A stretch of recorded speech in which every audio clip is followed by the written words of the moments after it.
Welcome back to another exciting episode and conversation here at Park Talk Radio. It is February 16th. We're talking news, we're talking theme park visits, and a lot more on Disney with this episode's focus. This is your first host, B, and I got here my excellent good friend on the other side of the mic. You know what they say, love is blind. It's Dave here. I don't understand. Love is blind because I can't see you? I was looking over at my autograph from Tommy Wiseau, and I figured I needed like a cool intro, and I don't know if it worked or not. When are we getting the Tommy Wiseau animatronic and something? Oh, hopefully yesterday. It's the Tommy Wiseau expanded experience at Universal's Epic Universe. That man needs his whole universe to himself. Oh, good Lord. He's a great filmmaker. Is he? Yes, absolutely. That's why I was autograph. You know, on Twitch, he hosts his own channel and he just plays The Room 24/7 on there. Sometimes he engages with the audience, though it is bat crazy in there, and it's people losing their minds, quoting it, having the good time when Mark's on screen. I should check it out. I ordered his underwear online, not his personal underwear, but his order underwear line. What? And he sent me a copy of The Room with an autographed picture of himself, and it says, "To Dave, love is blind." You gotta post that in the group. That's I'll real. post it in the group. Yes, very topical. It's Park hanging up on my bar, right next to all my wedding invitations. I was gonna say, is the bar name for your penis? That thing is real close. All right, Park Talk Radio. We got awesome socials. Check us out: Facebook, Instagram, Twitter, X, TikTok, Twitch, Spotify, YouTube, at Park Talk Radio, or leave us a phone call, voicemail 407-490-2220. You can also text us at any time. We'd be happy to talk to you, talk about your text message on the show, or play your voicemail for all our loyal listeners. So real quick topics, Dave, that I want to catch up on from a previous episode before we jump into the main meat. Big main meat. We talked about the monster makeup over at Universal Studios Florida, a high-class makeup event. They advertise it as face painting, though. This is the real deal. Professional makeup artists as the ones you would see at Halloween Horror Nights, presenting us those excellent Masters of Horror presentation where they're using the real paint. I had the opportunity to talk with one of these makeup artists on Sunday, and they're using the $200 professional airbrush paint on your guests. So the price point, while a little high again, about $60 for half a face, $120 for full face paint. They're using the real stuff. That's unfortunately not going to be a long-running piece of experience at Universal. That will be closing on April 7th. Same day as the last run of Mardi Gras at Universal, which is an interesting piece. It's a limited experience. They're testing it out, maybe for a lengthier one, though that's quite a bit of money to drop on something. Now, fortunately, this one won't melt off your face in the Florida heat, as it's alcohol-based. Still, a lot of money to spend. It looks super cool. And something that they are also not advertising, they're adding some Mardi Gras flair to these. I don't want to say face painting. Again, it's advertised as such, though it's such a disservice to the artist that is doing this work on you, your family member, as a professional makeover, the monster makeover, right? They're adding some Mardi Gras flair where maybe your Dracula face paint has some nice hues of gold, purple, and green coming off the eyes, or maybe the blood on your face has a little bit more of a shimmer this go around. Kind of sucks that it's not going to be sticking around very long. They said the lines for it have been very short.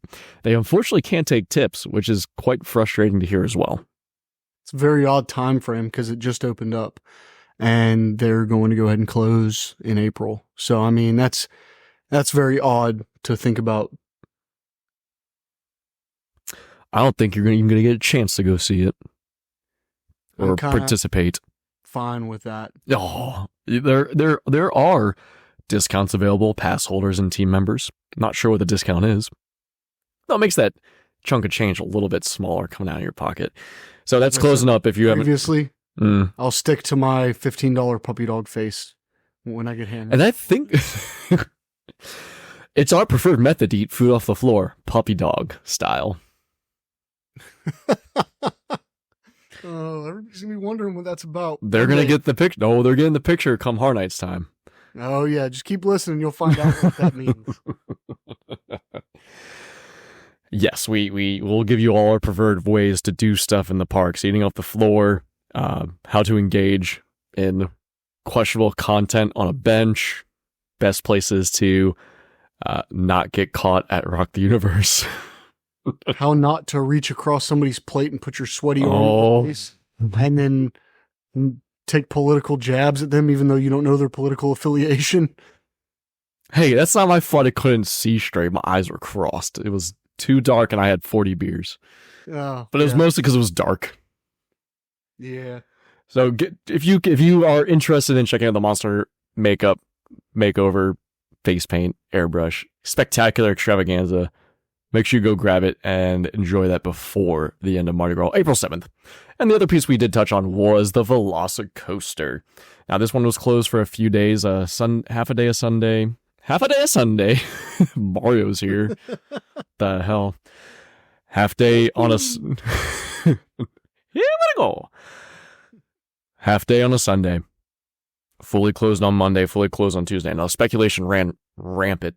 People were saying something crashed. There was an issue. Everyone was big funny, though, Dave. Oh, Blue got out of his paddock. He's causing mayhem on the ride. Oh, Chris Pratt told us this was a bad idea, but Claire didn't listen. Bryce Dallas Howard's too thick. She's in the way of the coaster. My God, she is nice thick. Boo, boo, boo. But the ride is back up and functioning. Fear not. Despite what you may have read or heard, ride's operating. It's not for a lengthy downtime nor replacement. This thing opened up only a few years ago and still ready to jam. So going out, enjoy Velocicoaster. That is your recap and a little bit of the minutes from last episode. Now into your main feature.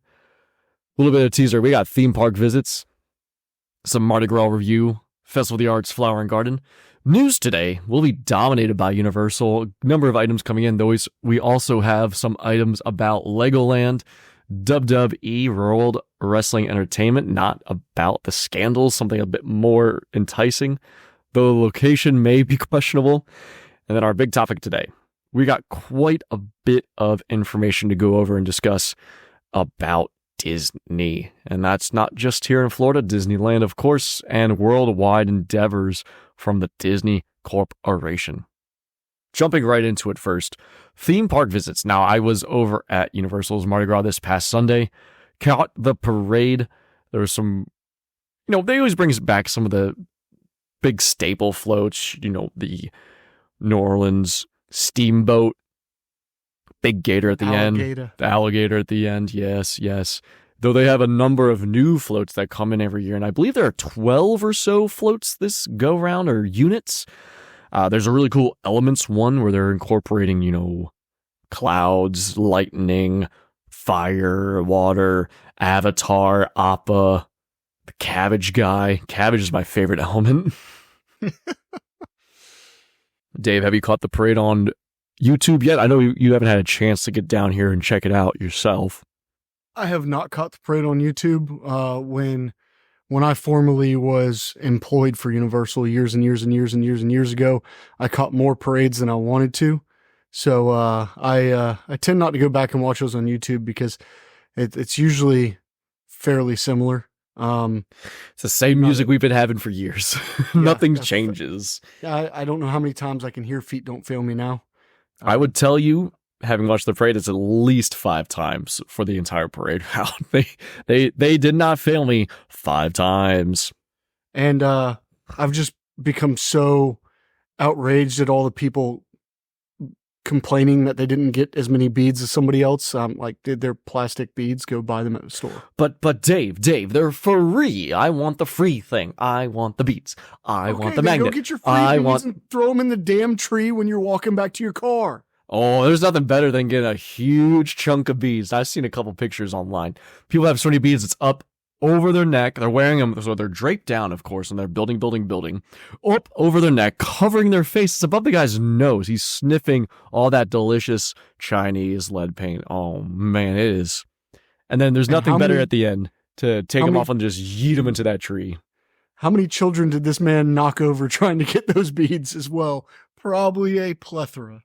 Look, I'm not a short guy by any means. I got some orangutan arms. There's nothing I enjoy more than scooping them out of the air. And little Billy Bead Boy, not happy. Yeah, to be honest with you, the last time I ever collected beads at Mardi Gras, when I was there for that Mardi Gras, was back in, I think it was 2012 with you and Liz and the gang. Is the last time I was pushing and shoving for beads. Don't get me wrong, I'll go to a local parade and push and shove for beads, but Universal, there's just it's a little different. You're good. Yeah, I'm gonna stick to the excellent food booths and drink offerings they have during their carnival of food enjoyment. Come buy our shit kind of deal. They have a really, really cool discount card. It's a gift card, but if you pay $100, I think it's $120, you get $30 for free. You can stock up on these things and use them throughout the entire year or years. There's no expiration. They work at horror nights. They work on alcohol. Anything that is Universal owned. You can't go into. Oh, geez, I'm thinking. I don't think there's any non-Universal owned stores anymore on the City Walk. There are. There are third-party ones. I believe Margaritaville is still third-party. Well, yes, though they don't have that. Oh, the Oakley store, the Quicksilver store. What's that called? Next to Cinnabon. Oh, yeah. Okay, I was thinking of the other surf shop that closed down, but yeah, I know what you're talking about now. But yeah, gift cards by the wave. Yeah. Gift cards are a great deal. Stock up, go buy some stuff, use it at hard nights. Awesome. On to the next piece of theme park visits. Last episode, I went over and checked out Farts, Festival of the Arts at EPCOT. It was so. That one's about to be done. That's going to run here through the end of President's Day, the 19th. It gets killed kaput, it's a rather short run. It only ran from January 12th to February 19th. Very, very quick ones, usually a couple of months longer. Flower and Garden's knocking at the door. Well, yeah, Flower and Garden starts on February 28th. So about a week or so turnaround. A 9-day break. Yep.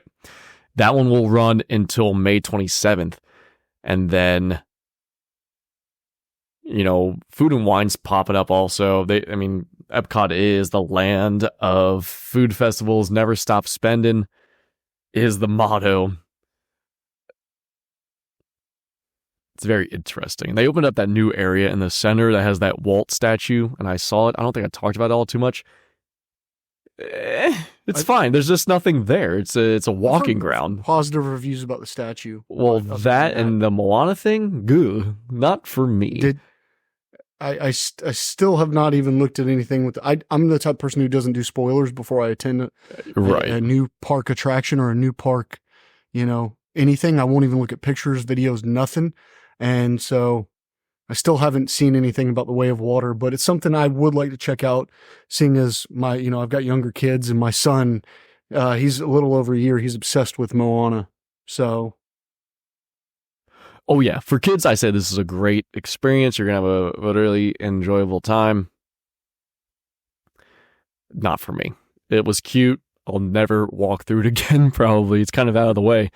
Especially as they finish up the Communicore building, which is the old location of where they had Starbucks inside Epcot. And also the old Club Cool. Still working on that. Can you believe it? How many years has it been since the old Club Cool closed down?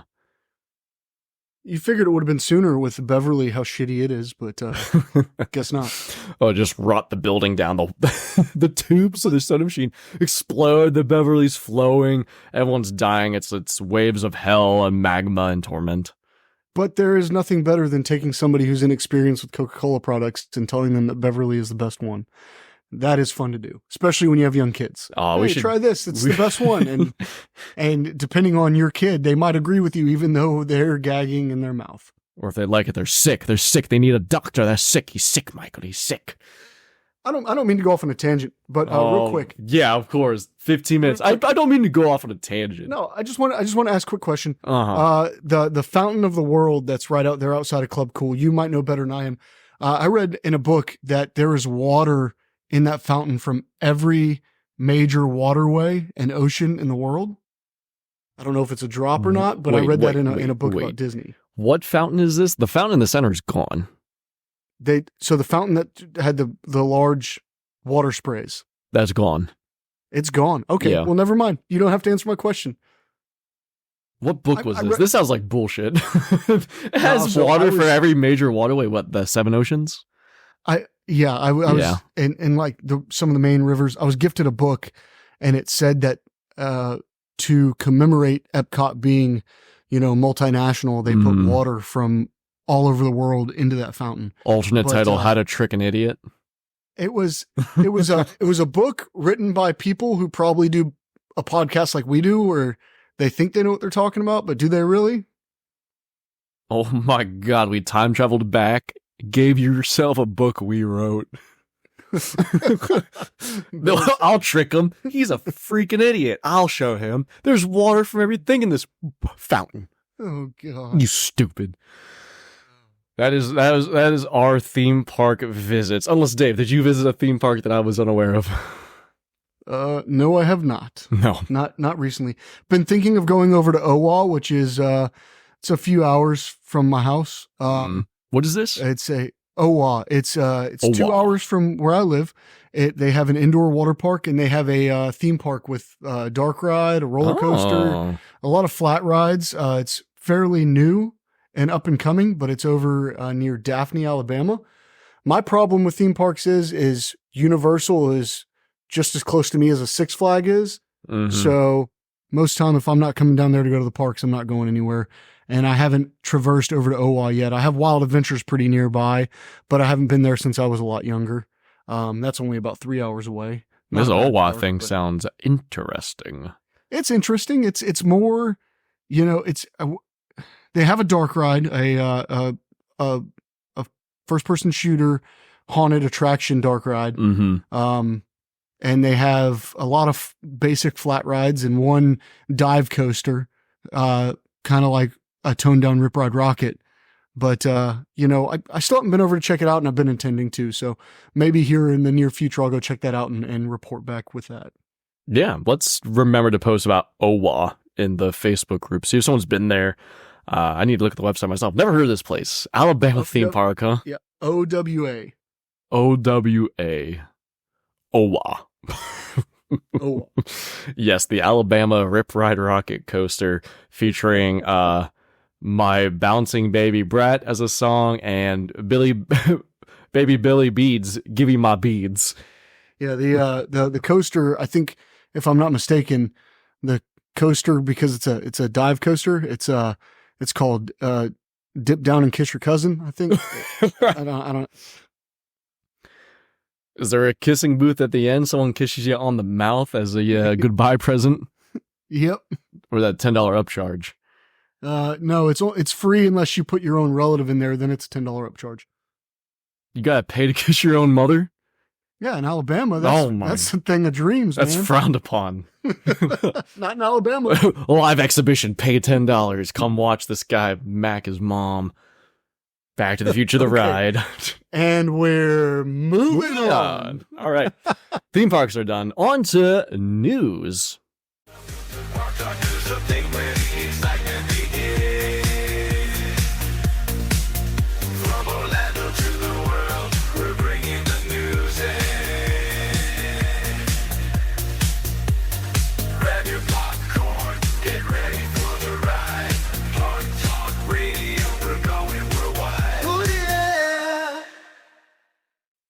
All right, as mentioned in the teaser, we have plenty of Universal news of many locations, Florida, Hollywood, and other. Let's start off with the Hollywood stuff that I've written down here, Dave.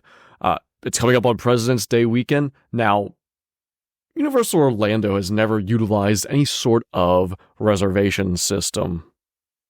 Beyond some virtual queue reservations, as well as during 2020 when they were having select haunted houses open, Tooth Fairy, Bride of Frankenstein, and then for one day only, Beetlejuice, they utilized that virtual reservation for the Beetlejuice house for you to go check it out. And I think they actually did the first day they opened for those first two houses for Bride and Tooth Fairy, but the demand was so low that they went away from it as the days went on.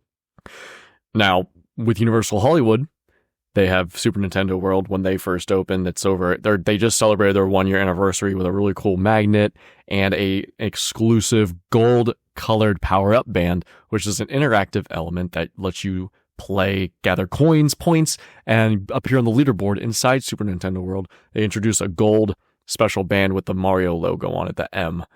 Excuse me. Though, for President's Day weekend, we're recording the Friday before, they will not block out their pass holders, which is an odd concept that even the top tier pass holders at Universal will be blocked out, at least in Hollywood. Never would happen here in Orlando. It happens at Disney all the time. They are being required to make a reservation to visit the parks this weekend, Saturday, Sunday, Monday for President's Day weekend, which is wild. Wow. And you know, I have visited Universal Hollywood a number of times this past summer. 2023 is my most recent, and all the years except for this past one, I've always found Universal Hollywood very slow. It's a great park, a lot of interesting pieces and exclusive rides and engagement that they can provide. Though never one where the capacity was an issue.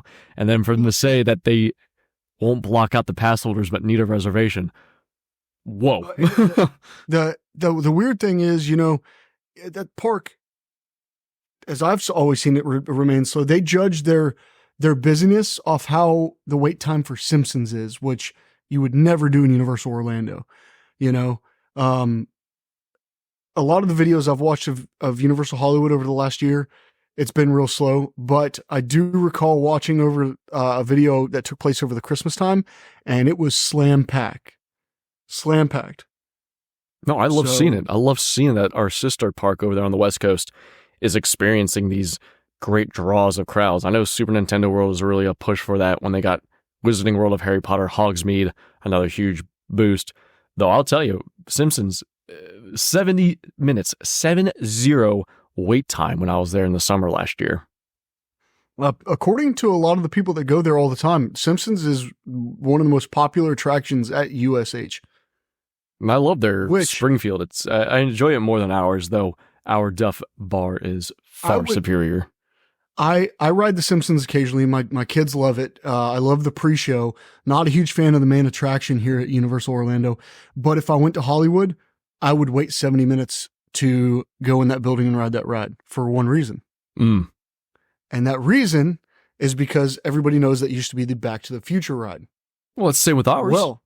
Well, the fun part of that is that actual building, and this is a fun fact that most people probably don't know about, that actual building in the second movie, when Biff chases Marty up to the roof and is holding a gun to him and says, "Go ahead and jump, make it nice and clean," you know, and dares Marty to jump off the roof. Sorry. 2 McFlys. Yeah. Same gun. Yeah. Sorry about my Biff accent there. It's pretty terrible. Go ahead and jump. But what's his name again? Tom Wilson. Tom Wilson. I'd love to meet Tom Wilson. He seems like a good guy. Oh, he was so cool at MegaCon. That building is actually, Marty jumps off the building, lands on the DeLorean. Spoiler alert. That was actually filmed on top of where that attraction was. No kidding. I didn't know that. On that portion of the film was filmed on top of the Simpsons attraction. Wow. So movie history right there. So I'd go just to say I'd been there. I've always skipped the Simpsons ride in Hollywood, not knowing that. I think I saw it on a YouTube video. I was watching a video about all the God, Back to the Future filming. I saw this YouTube video. I read this book. Oh no, this is factual though. This is 100% fact. Oh no. Oh, misinformation continues to spew. Universal pass holders need to make a reservation for Hollywood. Continuing on with Hollywood news, I found this right before we cracked the mics today here at D. Universal Hollywood now, they don't typically have tribute stores or the extravagance of what we do here in Orlando. Well, they'll take over some of the old facades and backstage areas and turn them into a fully realized, fully detailed tribute store. We have one for Mardi Gras, we have one for the holidays, and we have one for Halloween Horror Nights.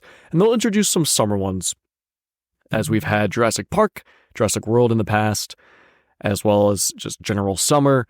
Of course, we're going to be getting a preview center for Universal's Epic Universe this year in City Walk, Orlando, though Universal Hollywood is getting a classic Monsters tribute store, a fully realized one, fleshed out at Hollywood, which they had a Horror Nights one last year, very small, one room, not very decorated. We've had a classic Monsters one ourselves inside the Revenge of the Mummy exit gift shop, which was very cool. And you can add on to this if I'm forgetting some things, but there was a picture op with a werewolf figure that was free with a cool strobe light effect. Of course, they had the wax machines and some very new exclusive merchandise that was made just for that tribute store. Yep, they had the wagon from the Wolfman. They had, Dracula in there, that creature, Phantom of the Opera. It was a pretty neat store to go into. So I'm glad to see Hollywood stepping out and doing something like this. I hate to speculate or anything like that, but if you want to do the math, they do a summer tribute store every year, and this summer is the 50th anniversary of the release of Jaws. So if that happens, I've said I wasn't going to come down this summer, but if that happens, you can bet your Nantucket I'll be down. You hear that, Nantucket? He's coming for you. I don't know why I said Nantucket. I was thinking Amity. It's up there by Amity. I'm sure Murph would be happy to see you to get the ocean attack if that is the case. Skip? I'll stick to Duff and see Beebs. Oh my God. Well, yes, that is the preferred locale. That is the official bar inside Universal Studios Orlando for Park Talk Radio. Well, Murph's cool. Ocean Attack, Amity, you gotta do it, even though it's sickly sweet. You do it for the show. Too sweet for me. Too sweet. You're going down on Nantucket, though. You're not gonna go down for shark jaws. You know that Shea Alcatraz pissed me off last Horror Nights, so staying away from there. Understood. I'm interested to see some photos from this Classic Monsters tribute store in Hollywood City Walk. It's officially confirmed there are posts, and that's coming to in the summer.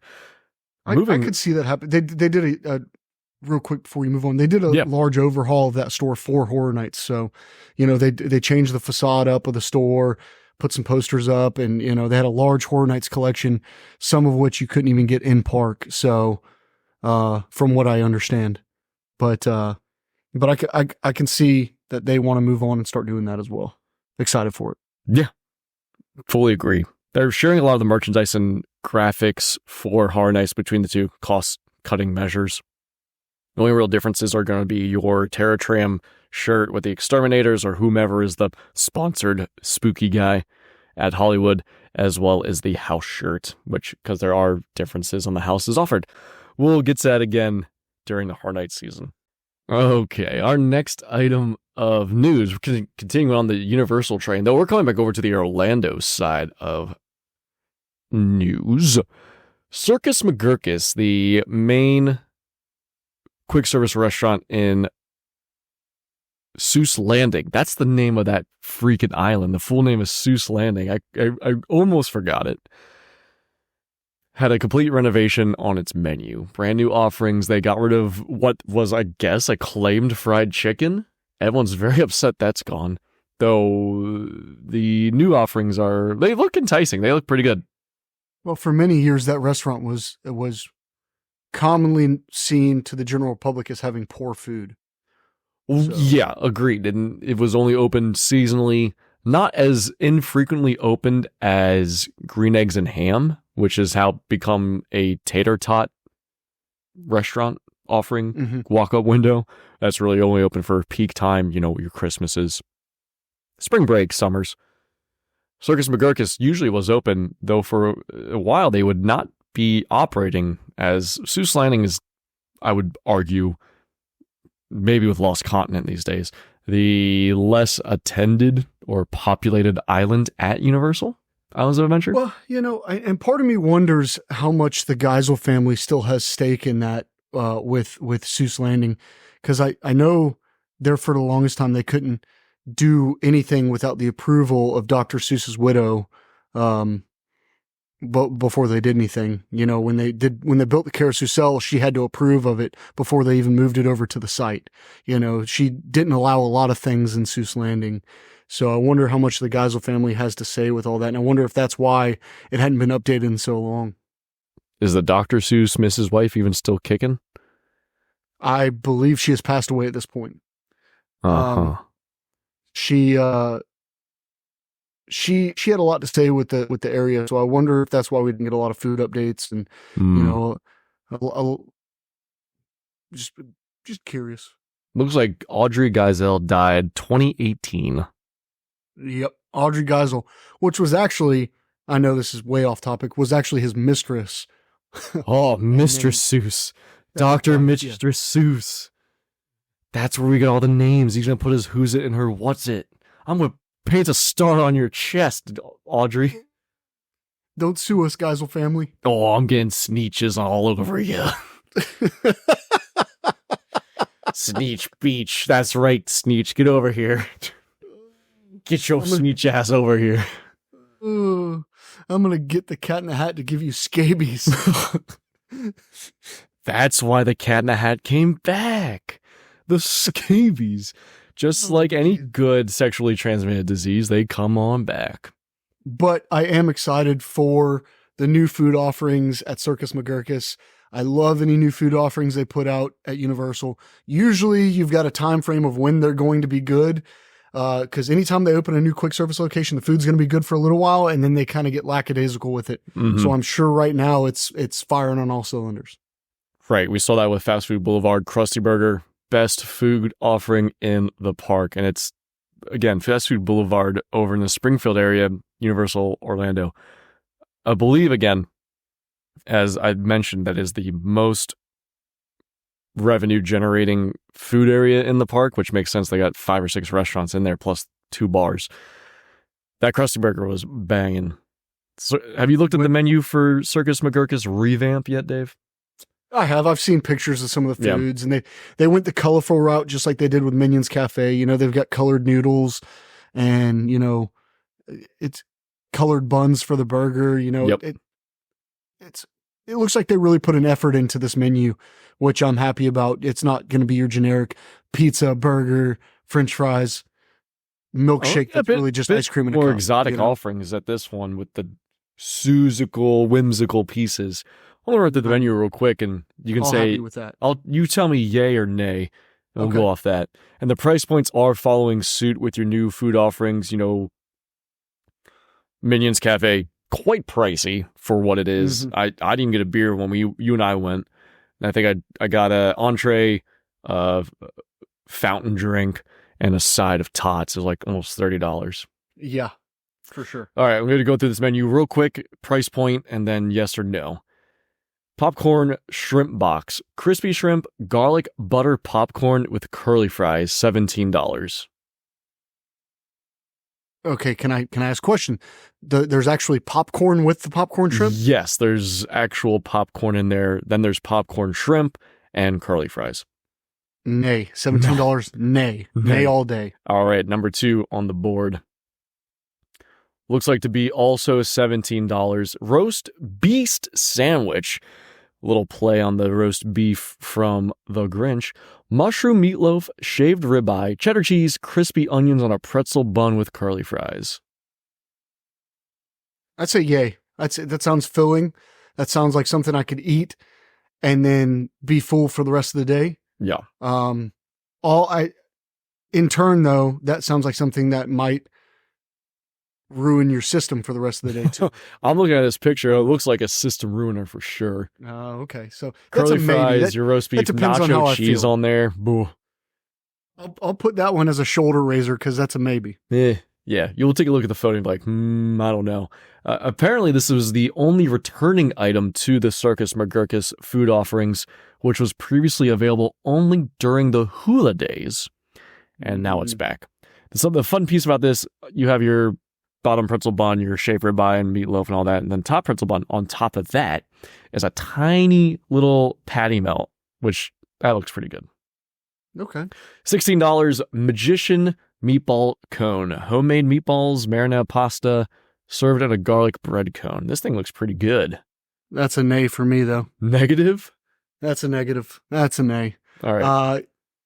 Just not a huge fan of the meatballs and cones type thing. Those cones they got over at California Adventure and the Cars Land are pretty good. Yeah, I'd probably give those a go. They have a buffalo chicken mac and cheese in the cone. A+. I guess it's just I'm not an Italian guy. Yeah. Mario's going to ban you from his world, that kind of speak. It's me. Oh, see, now you're appropriating culture and being real unconsciously Okay, well, racist. let me ask you, whose culture am I appropriating? Mario. Because that Mushroom is a Japanese word. Itsumi is a Japanese word. He's not saying it's me, he's saying itsumi. Itsumi. Itsumi. Sumi?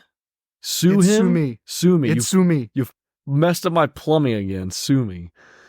They have a vegan magician meatball cones, just vegan meatballs instead of the regular.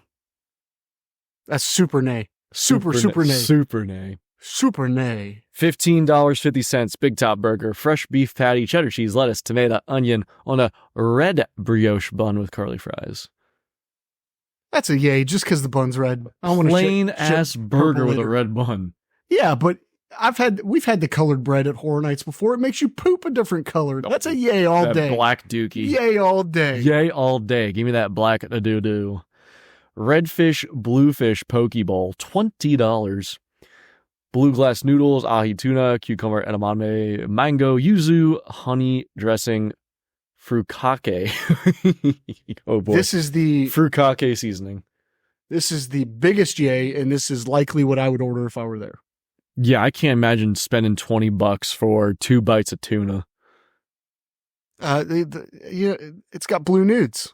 Blue nudes with a kake all over your face. I want the I want that blue kake dripping down your Dracula monster makeover lips.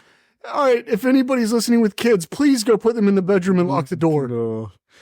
Tame Dragon Salad, $12. This is your another vegetarian option. Red dragon fruit, red quinoa, raspberries, mandarin oranges, almonds, baby spinach, cucumber, guava, vinaigrette. That's a yay. Sounds pretty good. That's a yay. Yeah. Chicken and biscuit, $15. Crispy chicken tenders and a peanut-shaped biscuit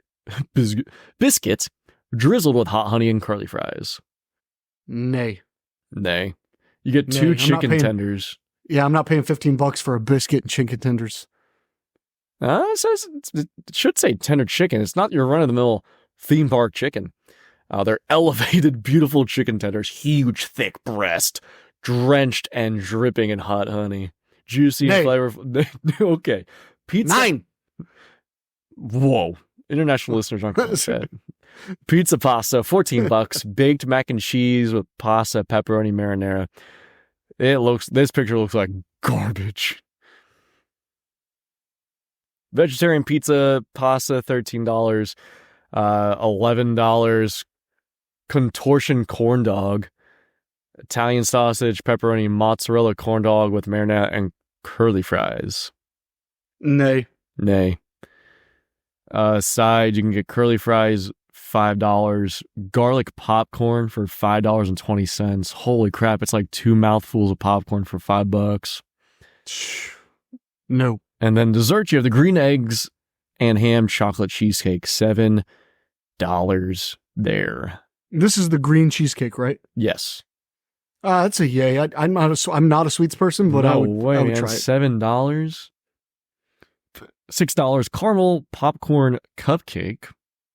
Nay. Caramel popcorn person. cannot exist. Get punted right into the trash. Garbage corn. Drinks, one special. Oh, actually, they have 2 specialty drinks for Circus McGurkus. $8 schnee. Oh, watch out for your schneelocks. Schneelocks. Pink lemonade. This is your fancy. Yay. I'm getting it. Yeah. Without even knowing what's in it. Yeah. Your fancy homemade Minute Maid strawberry lemonade, cold foam topping, and red stars. And then you have the Ringleader Rush, $8, blue raspberry icy, cold foam, and red stars. Schneelocks and your schneeches out there and about. Yay. I know we'll go. We'll check it out. You can. We'll live stream you eating food. Everyone loves hearing you smack your lips and get that hot honey drizzle. Yay! It's good that they're doing new things. It's nice to see it change up and making things a little bit better. Continuing on, we'll start jetting through some items. Universal Minecraft. They've made a new relationship with Mojang and the Minecraft video game, available on almost every platform, including PC. It looks actually really cool. It's the Minecraft Universal Studios experience. New downloadable experience from Minecraft.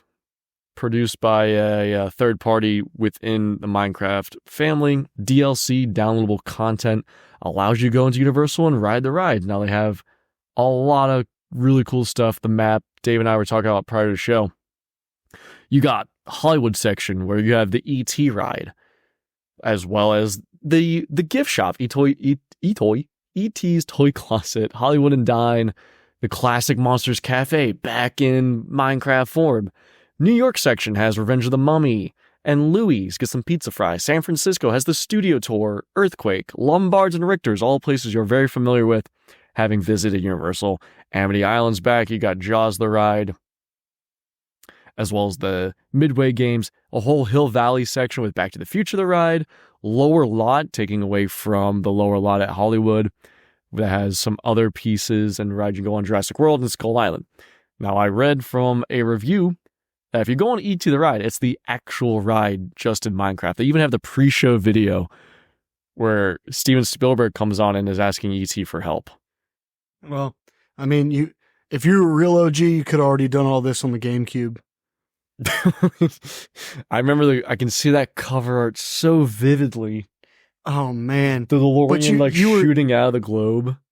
Yeah, and the T-Rex and ET and but the shitty part was you couldn't even do the rides unless you picked up enough trash to earn points to get in line for the rides. Oh, there's no trash picking up. You're jumping in, you're riding ET.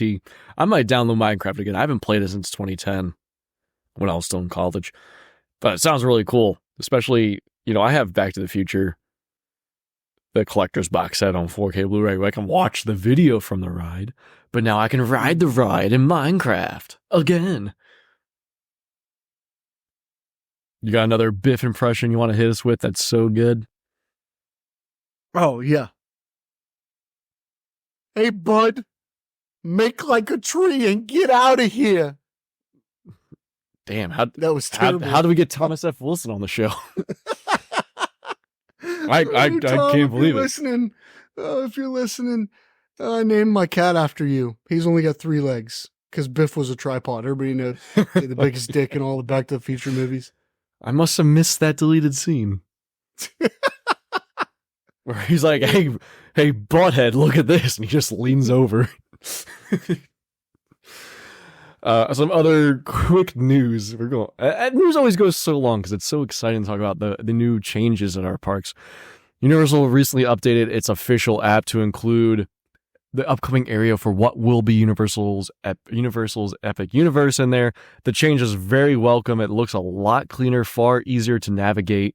It's not overlapping with a million things on there. You can tell exactly where it's at. And one of the really cool things I enjoy with this update is that they've color separated each land or island for Universal Studios and Islands of Adventure. You can tell explicitly and easily where those lines start and end if you're brand new, which you go to the park a couple of times, you know where everything's at. Dave and I know where every bathroom's at. And with water fountains and everything you get to, though if you're a new visitor or you don't go as much as a local may, it's a great update. Really glad to see it. Another big piece of news, or big to someone maybe, Universal announced with McFarlane Toys a collaboration to expand their Movie Maniacs brand with a range of posed figures and corresponding digital collectibles based on Universal's most iconic characters. If you're not familiar with McFarlane Toys, that's a shoot off from Todd McFarlane, comic book artist. McFarlane Toys makes some really cool, screen-accurate, posable, and collectible action figures and figurines. I'm excited. There's some really nice Back to the Future stuff out there. To start with, though, we can look for more coming in as part of the expansion of this brand with Universal and the collaboration with McFarlane Toys. Any thoughts on that, Dave? Could you give any less of a care? No, I couldn't. I think it could be cool. I'm just curious, what they're going to put out in the parks as far as, where are we going to see action figures? What's it going to? I don't know. Oh, I'm glad you asked of what could they actually make for us that hasn't been done. You got a bunch of Jurassic World, Jurassic Park stuff. That's awesome. Back to the Future, of course. Coming to retail this spring, as a nod to fan favorite comedies from the 1980s and 90s, the first wave of figures include Jake Blues from the Blues Brothers, and and I know you've been itching for this one here. Andy Steitzer from the 40-Year-Old Virgin. Oh, Steve Carell, the action figure, dude. It's like getting an action figure of myself.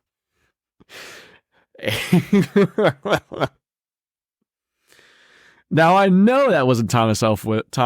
Wilson. He wasn't going to hang out with some disgusting virgin. That dude hangs dong.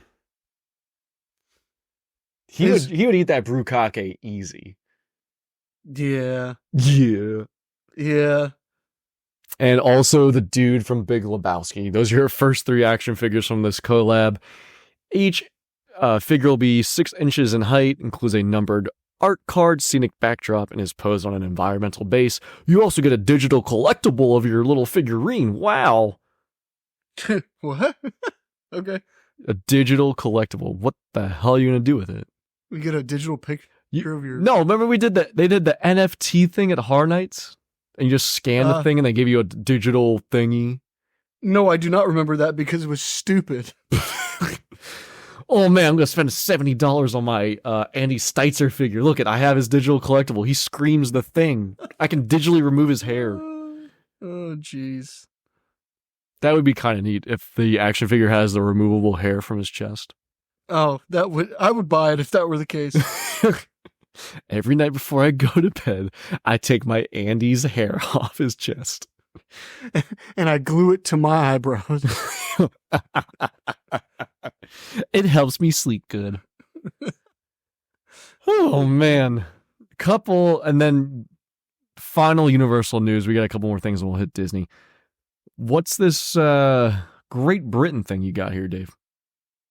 So, a while back, rumors started that a Universal was going to open over in Great Britain. Now, there wasn't much knowledge as to what it would be, because obviously anybody who's in the know, if I'm going to talk as if you listeners don't know, Universal's opening up a kid-themed theme park in Texas for Universal, and it's going to be strictly kiddie attractions, a small park. But there were rumors that Universal was going to expand over toward Great Britain. Well, apparently there's nothing official set in stone, but apparently the Great Britain government is all on board for Universal and Comcast to build a Universal theme park and resort in the town of Bedfordshire, Great Britain. What does that even mean? Bedfordshire. I don't think that means anything to many people. Is that near any larger cities or locales over there in England? I will say you could probably get a pint of beer somewhere. Wow, who'd have thought? Get some beer somewhere. Class A reporting, Dave. I'm okay. I'm taking care of this. No, don't you type. I've got it. No, I'm typing someone else. Don't worry. Bedfordshire. Yes, we got that part. Uh-huh. It is the continuation of where Frodo used to live. The Shire, aka the Shire. No, it is That's New Zealand.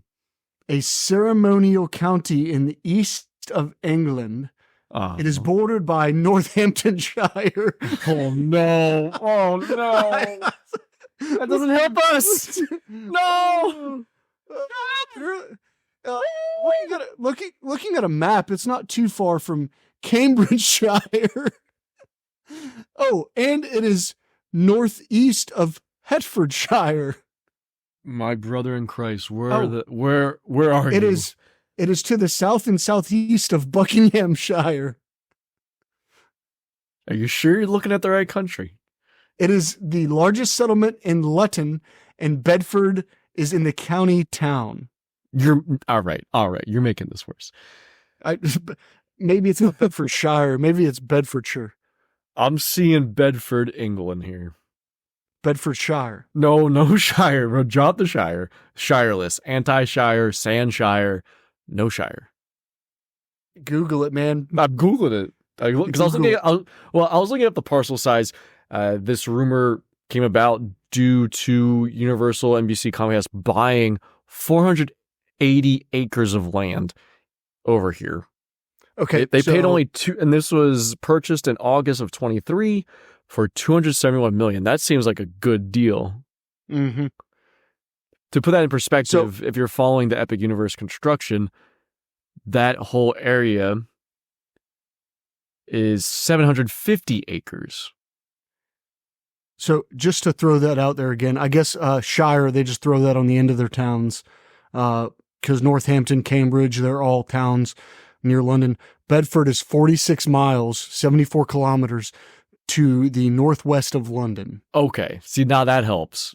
Have we been saying London wrong? Is that supposed to be Londonshire? Londonshire. I'm going down for Londonshire. I don't know. Any of you UK listeners that can get on here and tell us why the hell we're saying Shire so many times from reading online, that would be greatly appreciated. Yeah, leave us a voicemail, 407-490-2220. Tell us what we're doing wrong. Because Londonshire should actually be the name. King Charles, make it happen. Clap, clap. We don't want to sit here and speculate on what that park might be, but that's just some news that apparently Great Britain Shire is on the ball when it comes to Universal and Comcast building a park there.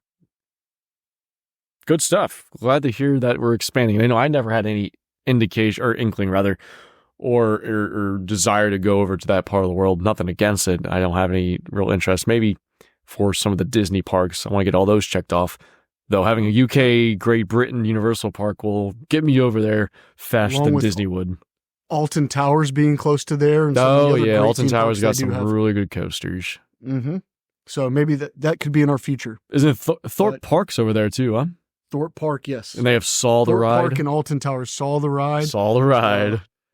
And they've got 13, the roller coaster. Oh, yeah. And the Smiler. The Smiler, yep. So sweet. Closing out our news segment, we got 3 quick ones. I know we went long. I guess Universal could have been the topic, though. Disney's going to go even longer. Busch Gardens Camp Tampa has raised their general parking to $32 per car, $47 for preferred. Perspective Universal is $35. Disney is also $35 now. Right? Correct. I just paid for it the other day, which I normally don't do, but Busch Gardens kicking it up. SeaWorld is higher than no, that can't be right. 35. Universal may have only been 30. That because I don't think those parks do nearly as high. Regular parking is 30. Disney's also 30. Busch Gardens is 32. I believe SeaWorld's $40. Yeah, out of control. Legoland, a park gotta feed those animals somehow. You're talking about the creatures in the pens or the people walking in the gate? Yeah, everybody. Yeah, you know. I'm looking right in the eye right now, listener. Free beer. They do that over the summer, and it's really bad. Hot beer. Legoland, Florida, a park real dear to me, one I used to work at. They're bringing a new attraction in that launches Friday, March 8th this year. Lego Ferrari Build and Race attraction. Not a whole lot of information on here, but they did bring a 2-ton life-size Ferrari built entirely out of Lego to the Legoland Florida. It's really cool. I love the engineers and the Lego brick builders, brick masters they have making these large sculptures and art pieces. Great little tidbit there. They're also adding a sea life aquarium, which is an offshoot of Merlin Entertainment. That's who owns Legoland, Sea Life, Madame Tussauds, I believe, and some other little smaller pieces. A little build-off of Legoland will have this Sea Life aquarium. Now, they have added a Peppa Pig park completely separate on the same land as Legoland. It's literally about 10 yards from the entrance from each other. Separate ticket. Sea Life, I imagine, will be a separate ticket as well. I imagine there'll also be a combo ticket. Legoland's cool. You get your little driver's license and get the crash cars. I've never been, and I never went to Cypress Gardens when it was Cypress Gardens, but especially with now having a 1-year-old, I'm sure it's something that's coming up in my near future. So he'd love that. That place is good, and serve some good local craft beer. Good deal. And then we had some stuff about this, maybe a parade coming in this summer for Universal, maybe another nighttime spectacular. There was a float crash at Universal Mardi Gras that stopped the parade right out the front gate. They got 10 minutes into the parade and it crashed. Those are your quick ones. And then finally, closing out news. WWE has something going on. I think you saw this as well, Dave. So yeah, there's a new Undertaker attraction coming to the WWE experience in Saudi Arabia. Riyadh, Saudi Arabia. And it states that WWE is trying to plan for a domestic location for this WWE experience as well, which I don't know if anybody remembers, but years ago it was rumored that the WWE experience was going to take over the NBA experience, which is now Toothsome Chocolate Emporium. But watching a video on the Undertaker experience, it looks to be kind of horror themed and it looks like an escape room, but I was really perturbed because I said, they're doing perturbed? Perturbed. Uh-oh. Oh God. Oh no. I was not happy about it because I was like, I get it. Undertaker, kind of creepy, but over the years, not as much. If you're going to do a horror attraction in an escape room, why not make it Chris Benoit's house? No. Oh God, Dave. I told you. Ugh. Oh no. I would have to think if they do bring this to the States, this will be located somewhere in Florida, where the WWE headquarters is located, as well as our performance center training facility. They won't be doing Chris Benoit themed. He's scrubbed from any mention, I guess, except from this show, which is now a WWE offshoot. We have no affiliation with Vince McMahon either. Don't sue us, Vince. Oh, that guy's gone. Oh, you threw me off. You threw me completely off with that. This is why we'll never get big. But look, there's a video available on the WWE Facebook or in Twitter, X. You can see the video yourself. Since we talked about it, we'll probably post it ourselves, have a little conversation. Though that will lead credence and get a larger experience and park. Maybe not a full theme park, but a park in itself for the WWE. It looks kind of neat, a little bit more involved and themed better than some escape rooms I've been to. Though they're not just constantly playing the theme song, which I just want to hear the gong the entire time, right? Yeah, I mean, there's a lot of Undertaker talking, listing off of the wrestlers that he defeated at WrestleMania. From what it sounds like, it looks neat.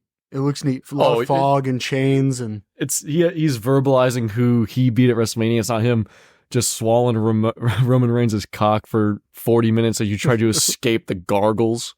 Oh. Ugh. My tribal chief. Buh, buh, buh. Cody Rhodes, finish the story. Buh, buh, buh. Yeah, I wish The Rock just was doing it. Make all the crybaby fans mad. Well, you got You got rumors that he's coming back for WrestleMania this year, so we'll see Well, how that's that confirmed. goes. That's not a rumor. Oh, is it confirmed? Oh, yeah. Okay. Is it going to be the thing that I saw a tag team with him and Reigns versus? Oh, I don't know about that. I don't know anything about that. Oh, see, I've heard rumors of him wrestling, so That's going to happen, yes. okay, because he's came back for WrestleManias and not wrestled before, so Right. Alrighty, Dave and fair listeners, thanks for hanging out with us so far. We're going to jump into our big topic tonight. We're going to talk about some Disney. They just had their quarterly review and talked about what's happening across all their brands, including movies, theme park experiences, cruise ships, hotels, resorts, and the such. And we're going to jump into it and start talking about that. Dave, I'm going to let you kick us off. And where do you want to go with the Disney to start us off? So, well, we'll go ahead and say, as already been talked about, Disney's planning a $60 billion budget for theme parks and experiences for the next decade, which, if you think about $60 billion, is a lot of money that you can throw into everything. But we also need to look at when they reworked the Disney budgets and the Disney earnings, they lumped things together, like parks and experiences. So $60 billion is not going into straight parks. No. Experience it means a lot of things. So I think this is just Disney really pleasing the investors and saying, hey, we're throwing this much money in to parks and experiences, but I don't think they truly know exactly what they're throwing that money in there for yet. Yeah, I got a couple reports here, and to maybe try to quantify this and put it into perspective, Galaxy's Edge costs $1 billion by itself. And that's the entire land, the restaurants, the shops, the experiences, Savi's workshop, Droid experience, and the 2 rides. $1 billion for that. They don't release exact numbers, though that one is reported to cost $1 billion. 60 billion, 60. If you want to quantify it in that way, you get 60 Galaxy Edge caliber lands. Again, not going to the parks. The some of the statistics I have here, based on the kickoff topic, they're going to be investing the $60 million over 10 years. That's almost double what they invested in the past 10 years, which is a huge bump. And $17 billion of that alone is going to Walt Disney World. Again, it's not just the parks. You're going to have resorts and some other enhancements. And continuing on what that fiscal quarter review was, they made $9.1 billion in the first quarter of 2024, their fiscal year 2024. Disney Experiences made that. It's not profit. I believe that'd be your revenue there. Some of the things they're going to that are confirmed, that are being, some of that $60 billion is being utilized for. And you'll see here on this list that doesn't include just parks or rides or anything of that sort. So over in Tokyo Disney, coming and stuff for this year, 2024, Fantasy Springs, that's that huge expansion. Now, see, directly impacting the parks. We're starting off really strong. This is double the biggest land over at Tokyo Disney, a place I'd never been, really want to go. Fantasy Springs, basically a whole frozen land. June of 24, we got a Lookout K, part of the Disney Cruise Line. July of 24, Disney Vacation Club cabins here at Disney World. And then you get the maiden voyage of the newest cruise line ship, the Disney Treasure.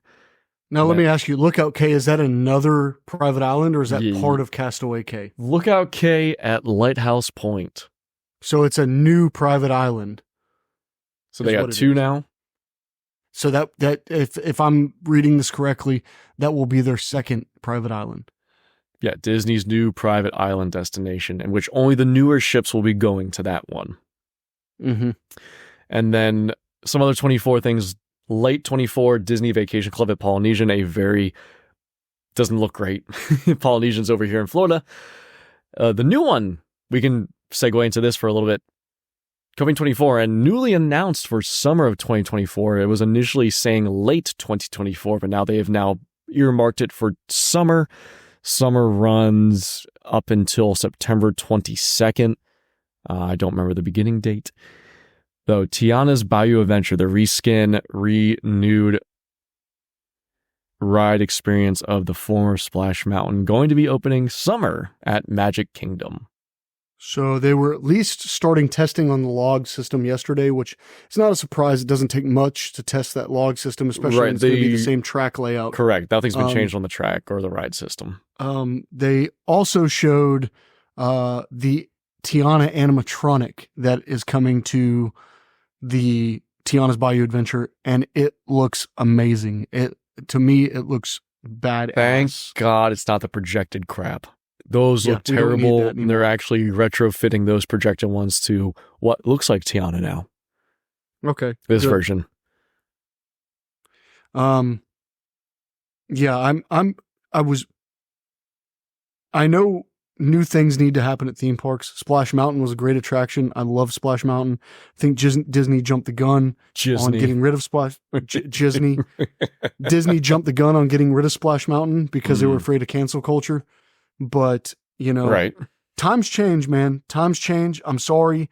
Times change. If you feel like you were putting out a racist product, if you had that mindset, then yeah, you go ahead and change it. Well, you're not going to impact your bottom line. They're not going to. They're not in the business to lose money or upsetting people who may not spend the ultimate amount of money when they come to visit. Business is business. Sucks to suck. I'm sorry we're losing something. Make sure you watch your videos like we do of old attractions. Mm-hmm. But I'm kind of excited for the overhaul. It sucks I didn't get to ride it when I was there recently. Splash Mountain, but the future has to come at some point, and stuff can't hang around forever. So I'm looking forward to it. Splash Mountain is not always my favorite ride. This new layover, which that's a disservice. This is basically a brand new ride, sans the ride vehicle and system. Dozens of entirely new audio animatronic figures, including Tiana herself, of course, Prince Naveen, all of the staples from the film. And it'll be the same voice actors of the original animated film reprising their roles. You heard it here first. Tiana, the whole ride concept is Tiana's going to be hunting down Briar Fox to put him in her jambalaya. And they just replaced Briar Bear and Briar Fox with Tiana and Prince Naveen. That's all they did. They just laid over the old animatronic skeletons, and that's it. There's nothing else changed. It's all the same. Yeah, I'm excited for it. But with the 60 billion, half-heartedly joking here, Disney should build a monorail to about a minute walk from the exit of Epic Universe and just try and capitalize on their park. That'd be a smart idea for them if they could get that accomplished. But they can't even finish the monorail system from park to park here at Walt Disney World. So it costs way too much. I can't remember how much the mile per cost was for the monorail. It was close to $1 million. $140 million per mile. Yeah. With some parts of it exceeding 200 per mile. 200 mil. That's nuts. No, they're not going to do it. I mean, that was the plan. That was the vision. Have the monorail, every single piece. Though after 2 parks, they said, no way. Yeah, not happening. And to close out the announced stuff that they're spending some of this money on, since there's not too much left, new Star Tours characters and stories. That's going to be at Disneyland, California, Walt Disney World, and Disneyland Paris. Not a huge investment. The EPCOT, Communicore Hall and Plaza. Of course, at EPCOT, as mentioned, that's going to be where the old Club Cool and Starbucks were. Story Living by Disney. That's the whole community. They built houses similar to what Golden Oak community. Yeah. Yep.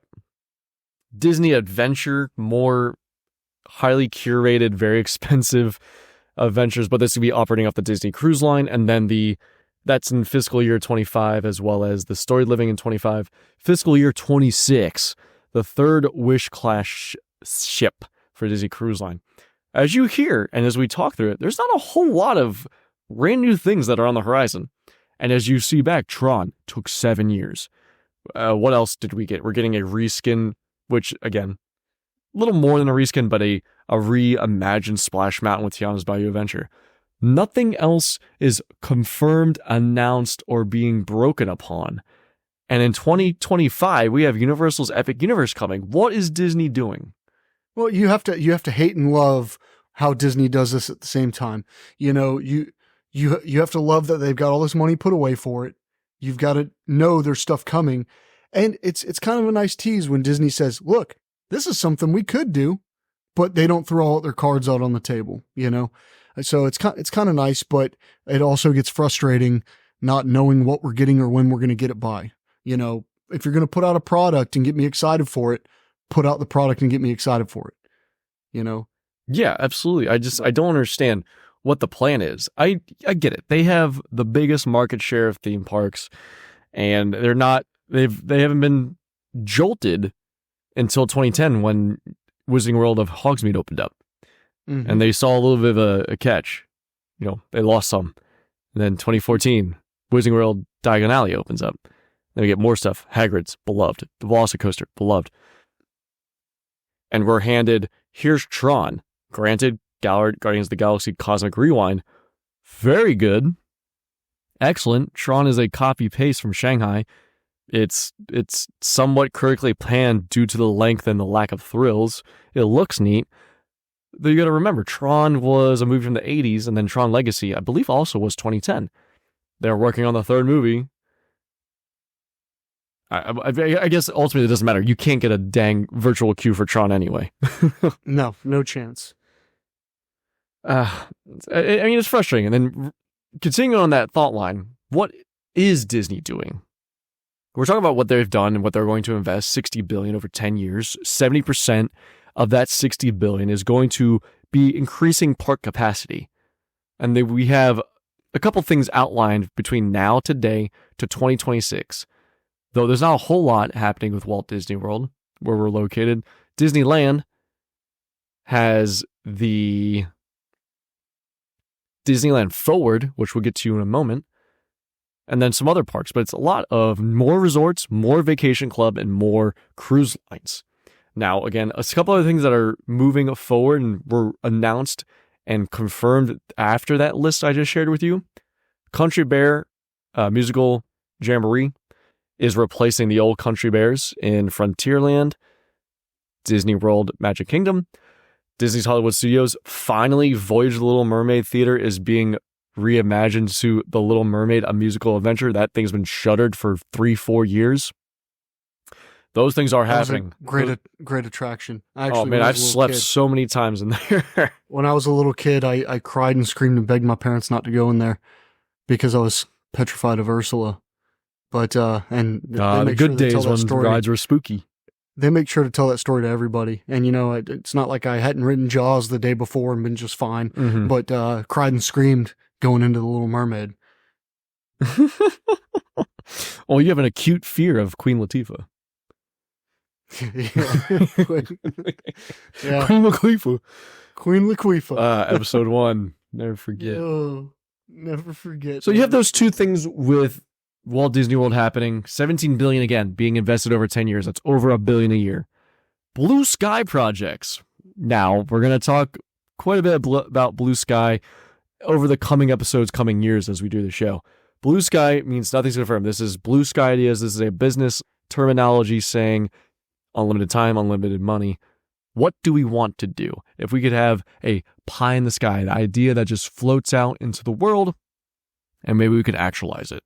Blue Sky projects in development, meaning we're seeing how much this is going to cost, what's going to be the return on investment, the ROI, and do we care enough to do it? Which, hey, you make your own opinion on what Disney cares about these days.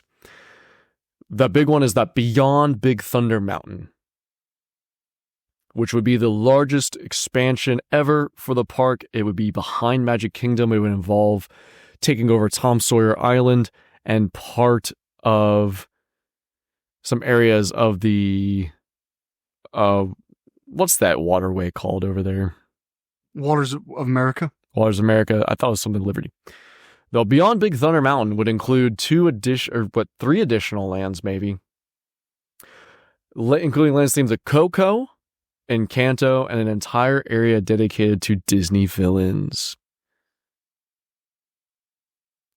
Now, we also know that they're looking to maybe having Encanto be a land at Animal Kingdom, beyond Big Thunder Mountain, Pie in the Sky, Blue Sky. That's including 3 new lands. One of them will not be Encanto, I guess. But a Villains Land and a Coco Land, gangbusters. Going to be great. Villains. We always have been begging for something very villain-focused, and we're finally getting it. That dark adult or higher age elevated land with dark universe, with Universal's epic universe, classic monsters. I will live there. Disney villains, probably going to get something here. Again, this was beyond Big Thunder Mountain. This was announced in 2022, and there's been very little movement. It was Blue Sky. Means nothing. Just to jump back, I said Waters of America. It's actually Rivers of America. That's right. Rivers. Waterway. Thank you. Rivers. That's where the Liberty Bell. The Liberty Bell and drives around. The steamboat. In Disneyland, the steamboat. Steamboat is the Liberty Bell, but in Disneyland they have the pirate ship or the sailboat as well. Correct. And they have the Tom Sawyer Island, but behind in their Frontierland, that's where they made Galaxy's Edge. Galaxy's Edge. Correct. Yeah. So we're looking at beyond Big Thunder Mountain 2022. It's 2024. We've heard nothing. The fiscal quarterly ended. Still nothing moving. And then I just mentioned, we're looking at Animal Kingdom as well. They destroyed Primeval World a number of years ago. It's a nice little fun spinning coaster on a mouse trap rat race ride system track. Hester and Chester's Dinorama was never well received. It seemed like a real blight on the whole thing. The Restaurantosaurus bar is awesome. And Tough to Be a Bug is getting shuttered. Old movie, 2001. I like it. I love when a hopper stings my butt. I love feeling the maggots crawl across my asshole at the end of the show. Tickle that starfish. Oh, Daddy! Oh, hey, Flick. Can you keep flicking down there? Now, the only thing that's been fully confirmed and announced is that Zootopia show will be replacing It's Tough to Be a Bug within the Tree of Life at Animal Kingdom. They are saying, this is Blue Sky, friends. We don't confirm. We're looking at it. We might do this, if it makes sense. That Dinoland USA will become some tropical area. And you got to keep in mind, Animal Kingdom is supposed to be all pretty grounded, except for what was supposed to be Beastly Kingdom with the dragon. You look at the Animal Kingdom logo marquee, you'll see a dragon up there. That's Which what is now Avatar, Pandora. Yep. Pandora, World of Avatar, where the old Camp Mini Mickey was. So we have that little fantastical piece. And it's supposed to be rooted in the ecology of animals, the world, the planet, and always being with a conservation-minded, forward thinking. That's your centricity, the focus, the thesis of the park. Tropical America is replacing Dinoland. Now, dinosaurs, yes, they provide fossil fuels and part of the world's existence and humans' impact on it and harvesting those natural pieces of energy. Tropical America's dinosaur. Yeah, first, I'm still with you, right? I'm still with me.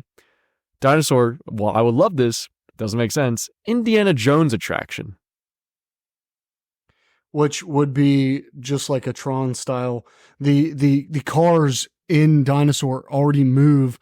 They're already programmed the same exact way, and it's the same exact track layout as Indiana Jones. So it'd be an easy overhaul for them.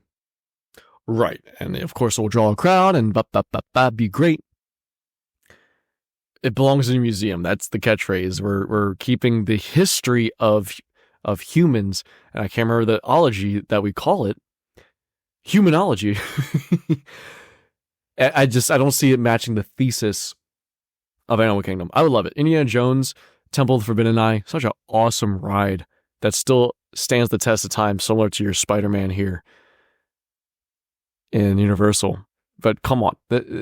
It's a May. It's not a confirm. It's a Blue Sky. What are we doing? What is Disney doing? We're getting new Country Bears. We're getting Little Mermaid. They did confirm we're getting a new Pirates of the Caribbean lounge that will be replacing Tortuga Tavern, which is directly across from the Pirates of the Caribbean ride in Magic Kingdom Adventureland. Though, that has not been confirmed. Nothing, or rather, it's been confirmed, but there's been no additional traction on. There's been no movement. They're not even close to even work on the location. Again, announced in 2022. What are we doing? The other piece, EPCOT. They've been renovating that whole central area, Communicore, the walking path, the brand new little confectionery breakfast place that took over the electric umbrella. RIP, love that joint, good burgers. They also had the condiments accoutrement table. We make a free salad. Now it's overpriced Starbucks. This one I believe is confirmed though, and tell me if you heard different, Dave, that Disney's working on a test track update inspired by the park's original World of Motion attraction. Yes, I have heard that. And I think that one was, I can't remember if that one was Blue Sky or not, but it seemed like it was very well received whenever they put that out there, that they were going back and it was going to, mix with the original World of Motion and the original test track.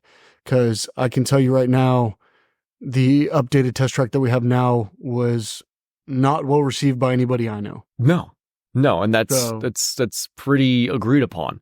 It's like a Tron layover, and without the you could say cringe humor or the soul of the ride when you had those actors on there talking about the brake system, the ABS, anti-braking system, and going through the ride as they're testing the vehicle. The name is Test Track. We're testing the car. You're the crash test dummy. That is the thesis of this ride. But now here we are. Here's just this crap. The heat in the heat chamber, the cold in the cold chamber, the smell in the corrosive chamber. It was so well themed. And then for General Motors to come in and say, no, we want it to be a little more modernized, and them to go ahead and change it to what they did. It's a shell of its former self, and it's a terrible attraction. The soul's been removed. And you dump into a freaking showroom where you have some high pressure salesman trying to sell you a freaking car in Disney. Come on. Let's just make it. Yeah. If you want to throw all the IPs into EPCOT, just make it a Cars Land ride. That ride's good. It has heart. It has soul. World of the future, automated cars that can talk. Why not? Just do it. If you're gonna throw all this other crap at it, make it something that's enjoyable. They have some room backstage. Copy and paste it. The ride track will be a little different, and you're not racing as Cars Land. But I don't know. I'm just frustrated at the lack of future thought and planning on these things. And I think I was having this conversation with you a couple days ago. I can't think of an attraction that is sponsored by another company at Universal. We see this at Disney. Spaceship Earth sponsored, presented by Siemens. You have was it GM for General Motors for Test Track, Enterprise for Tron. Disney doesn't have money. They got to get a sponsorship for the ride. Yeah, you're saving money. And I know that there for a while they were getting rid of some of their sponsorships, but yeah, I don't get it. But I guess these companies, if they're going to pay for your attraction for you, I mean, yeah, it limits your creative abilities, but you're in a business. If somebody says, "Hey, I'm going to come pay this much for this theme park attraction yearly," why not slap their name on there and kind of give them a little bit of creative freedom with it? To be honest with you, without sponsored attractions, we would not have theme parks the way we have them now. Disney was created off of sponsored theme park attractions, and they would not have had what they have now without it. Now, that being said, nowadays they don't need it, so why are they continuing to do it? Beats me. Well, no. Well, it's a simple answer. They don't have to spend the money if there's a sponsorship. Correct. Pumping money into it. Yeah. $1 in their pocket is better than $1 spent. Mm-hmm. That's not a hard thing to understand or conceptualize. Still doing it though, you get limited because it has to fit the mold of that sponsorship still. If I was Walt Disney World, I would tell people, hey, we'll take your sponsorship, but you have no creative freedom with it. You cannot tell us anything you want done with it. We'll, cost you a little less money than if you had creative freedom, but allowing these companies to say, no, this is kind of how we want it, which is, from my understanding, is what happened with Test Track. General Motors wanted the attraction to be updated and changed into what it is now. I wouldn't allow that as a major theme park corporation. There's a lot of things that you look at with theme parks. When you take the creative freedom away from the creative directors and the design team, they put half their heart into it. So it happens all the time at Horror Nights. So, Oh man, I can't wait for that show. Yeah. That's a topic for another day. But as a theme park that makes that much money, you need to keep your creative freedom to yourself. We'll see how it goes, especially if any of these blue sky Bobo, probably never going to happen, things come to fruition. I'm pretty sure there's something in the Pirates of the Caribbean, maybe not the ride specifically, but somewhere in that Frontierland area, there was a sponsored by Cuties for a long time there. Mm-hmm. And you can also see with Not So Scary, every little a treat booth is sponsored by a certain thing. Werther's, Snickers, whomever, whatever candy company is sponsoring this stand, which means the candy was free for Disney. They don't got paid for nothing. And they put the sponsors on the treat bags they give to you. They didn't pay for those because they were sponsored. I mean, and I'm fine with that. That's a great idea. But when you get into giving sponsors creative freedom on your attractions, where they have a say in the attractions, it doesn't work out. We'll see what comes from all these blue sky ideas. A couple other things I did forget to mention. California. Haunted Mansion is currently closed for a significant expansion to the grounds and to help alleviate some of the longer queues that you see, especially during Haunted Mansion Holiday when they do an overlay with Nightmare Before Christmas. I saw it for the first time last year. Freaking amazing. So fucking cool. Though it's closed as they expanded and added an actual gift shop, similar to the Magic Kingdom Florida, where they added Memento Mori as an actual gift shop. Now, that's not part of the actual Haunted Mansion ride or the queue or experience, though it was taking an existing gift shop, doing an overlay, and fixing that up. It was a much needed change. That was a great change. Yeah, because it used to be a small little tiny cart, similar to what Disneyland has now for Haunted Mansion, if you want any sort of pertaining merchandise to the ride. I remember one night as a child leaving the Magic Kingdom, and I had to have one of the leashes because I thought that the ghost dog was real. And my father ran back from the exit turnstiles to that little cart and bought me the leash and the collar. And I thought I had a real dog until I had to hold the leash and realize that you had to hold it up yourself. Oh, God. Your dad's so good to you. Yeah, I must have been 4 or 5 years old, but I remember thinking I was getting a dog because I'd seen a guy walking around the park making barking noises, and I thought it was a real dog.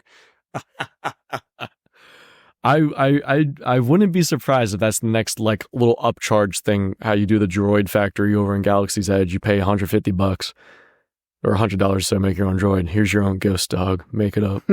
You can see it with your EKJ meter on your phone. You can see your dog, but you can't see it with your eyes.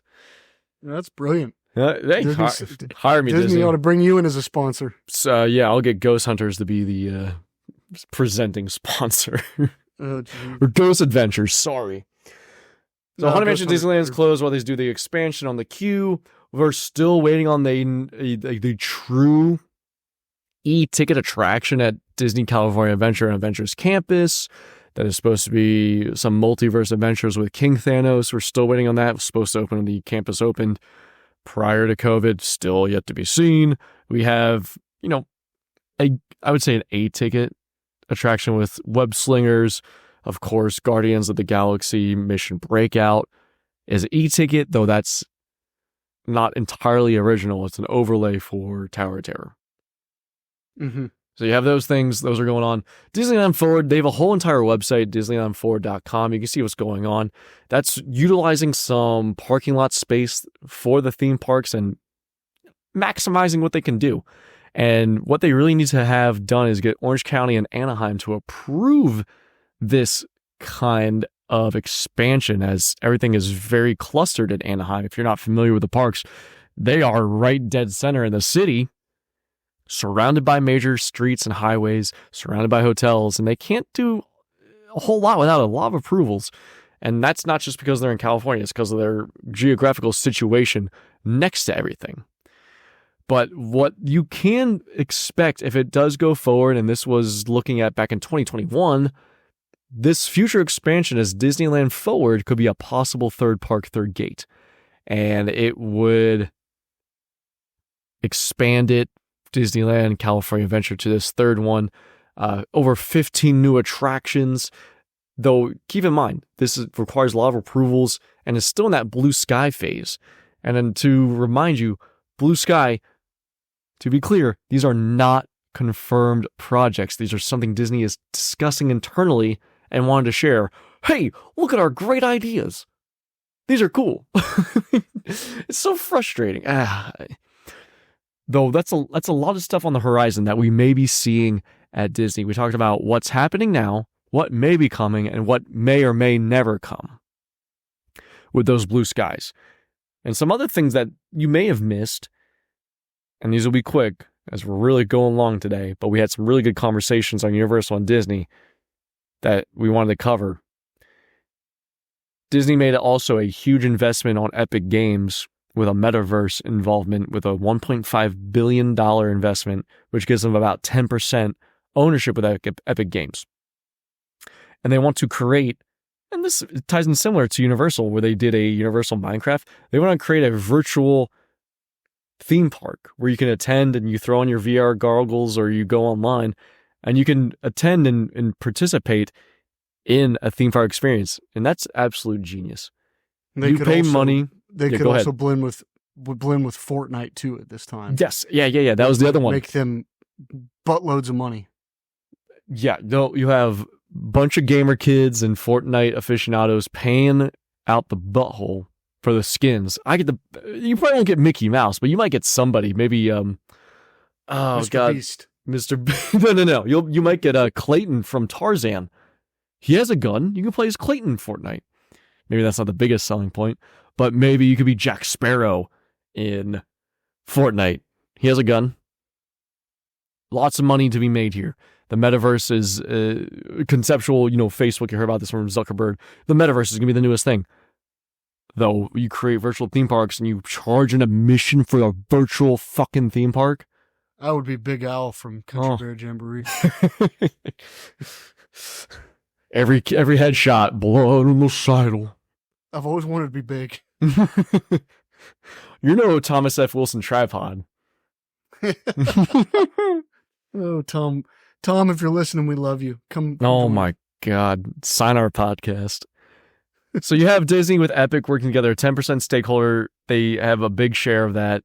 You're going to see virtual theme parks. You're already seeing with Universal Minecraft. It's going to come again here at Disney, and also incorporating some of these virtual aspects into the physical theme park. And you can see that kind of with a physical interaction. Universal has wands and the power-up bands. Disney has the app, which is not nearly as exciting as waving your hand or punching a question mark block, though you can interact with the bounty hunter missions in Galaxy's Edge, and they have some other things throughout the park that's not quite up to that speed, and it's not very fun on the app. Big investments, Disney Epic Games, that is, and Blue Sky.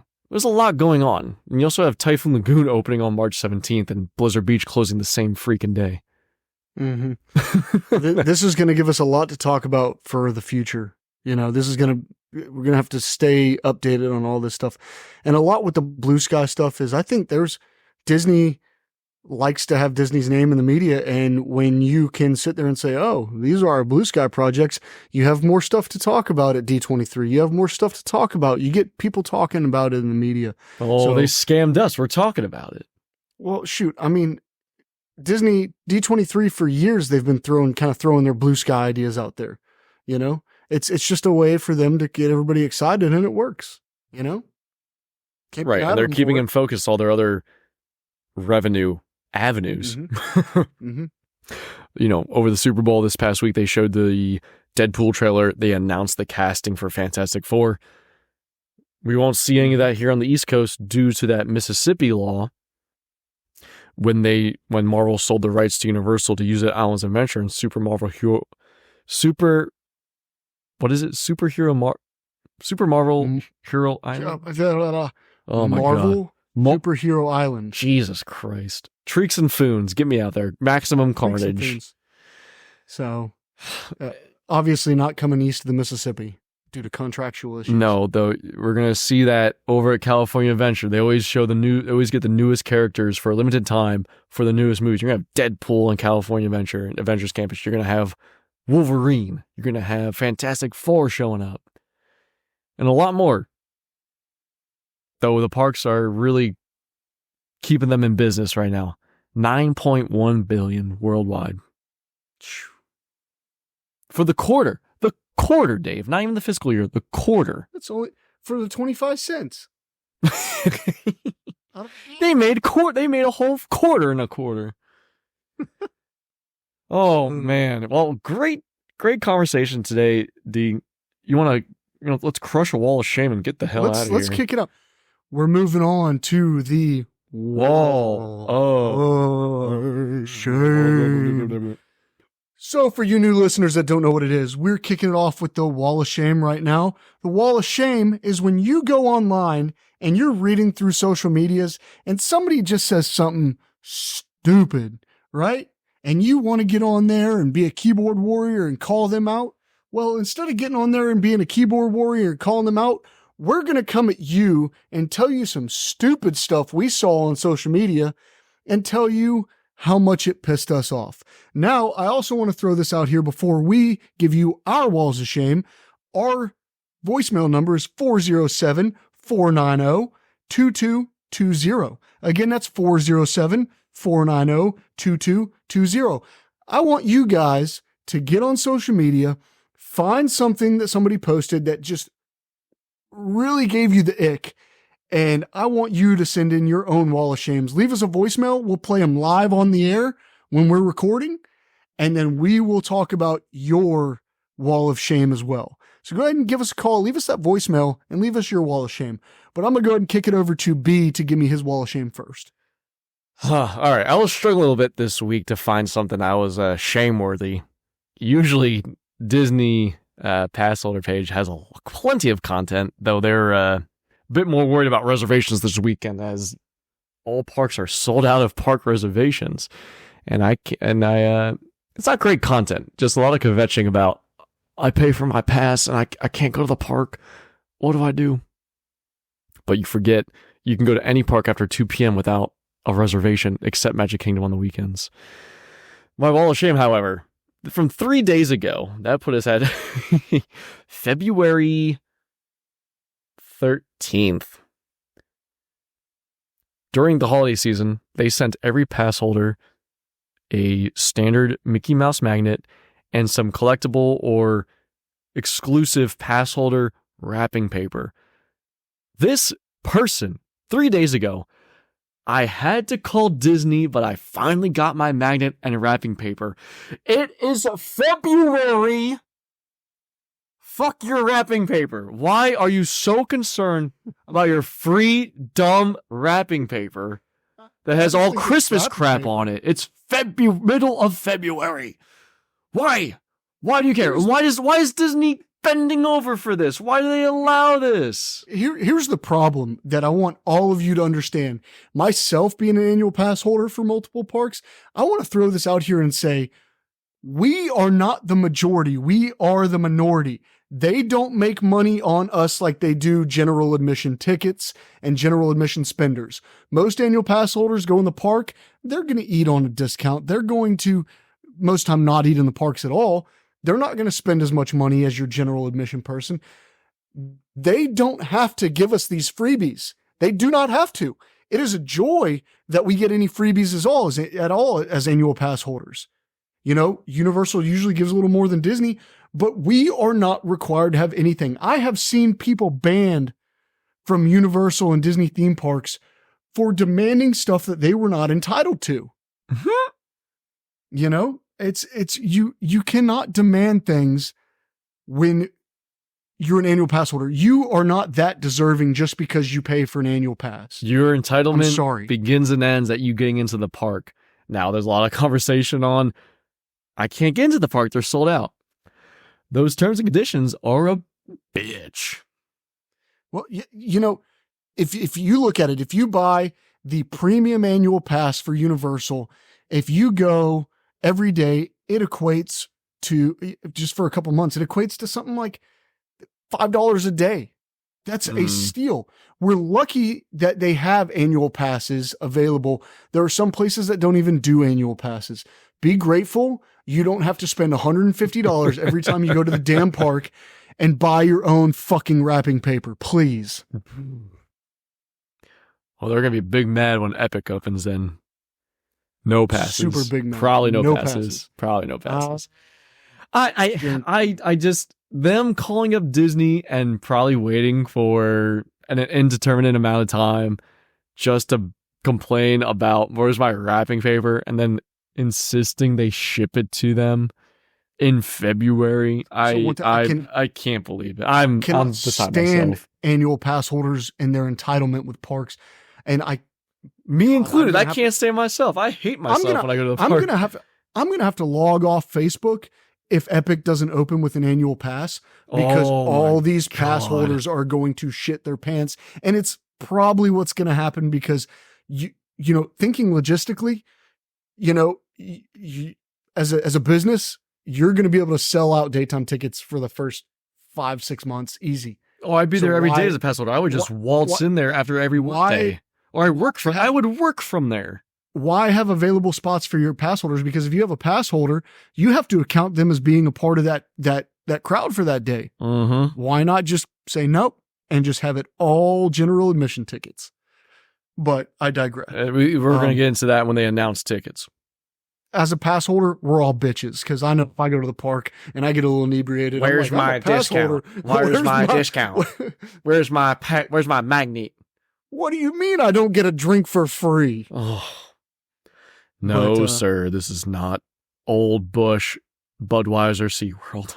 I did not think your wall of shame was going to piss me off as much as it really brought back. Well, I searched well. I knew this would be a good one for you. All right, yours and let's get going. My wall of shame. I'm going to go ahead and kick it back. Actually, this could be considered for Disney and Universal. Found it on the Universal pass holder page. It seems to be a common post nowadays. This was a few days ago. I can't remember the exact day, but people have been posting bitching about the single rider lines. Oh, okay. No. Oh, no. You're going to get me in a goddamn tizzy. People are getting on Facebook and bitching. And hear me out. They're bitching because there's a family in front of them in the single rider line. They say online, and I quote, I'm quoting loosely here. Paraphrase. It's not, I'm paraphrasing. They're not here at the parks by themselves. They shouldn't be in the single rider line. Why are they allowed to be in the single rider line? You dumbass. Single lines have been around for years. I've used them for years at Disney and Universal. They are to hopefully shorten your wait time. Not guaranteed. They'll close them down if they think it's going to be over. But, you know, even if it should be shorter, it may not be. They use the single rider lines to fill vacant spaces. So if you're going on an attraction like Hagrid's that only has two carts per row, the chances of you getting through that single rider line fast are slim to none. And it does not matter if you're not a single rider. The only time that I would get pissed off at a family in a single rider line is if they get up to the front and they start bitching because they want to ride together. If you're single rider lines are meant to be used by anybody and everybody. You do not have to go to the parks alone to go into a single rider line. Single rider lines are meant to fill the trains to make it more enjoyable and faster for everybody else in line. It's efficiency. Not just somebody who goes to the park solo. Yeah, it's about efficiency. Move. Yeah. But these people online are bitching because they're saying, oh, these people there's a family in the single rider line. They're not single riders. Well, they can be if they want to be. And I have used those lines many, many times. Right. Tough titties. My dad and I and a couple other family members would go with a single rider. We've done the ride. We just want to ride again. We don't want to wait. Absolutely. Quit kvetching. You go to Expedition Everest at Walt Disney. That single rider line is usually very quick. We always use a single rider line. I've never waited in the standby queue for Expedition Everest because it was always faster. But people, and that's at Animal Kingdom, Disney.